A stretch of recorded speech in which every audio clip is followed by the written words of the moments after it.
Hey everyone, welcome back to our channel. Today I'm going to show you how you can download Messenger into your Windows operating system for free.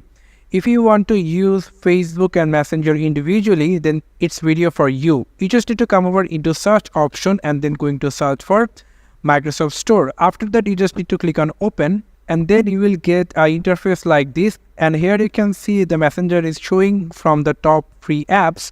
But if you didn't get it over here, you just need to simply come over into your search option and going to search for Messenger. After you just need to click on Messenger app, it will open the download interface to you and then you just need to click on get to installing it. After completing the Messenger download, it will get a notification in Microsoft like this.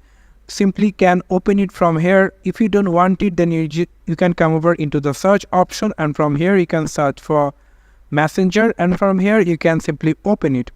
But you just need to click on the open from here and you just need to give the email address or phone number and then you just need to give the password, and then if you click on the continue, it will open your Messenger in very simple way. You can use Messenger and Facebook differently into your Windows operating system. If you want to sign in, then just check this keep me in signed in. So this is how you can download Messenger app into your Windows. Thank you so much for watching this video. I hope to see you in other videos. Till then, goodbye.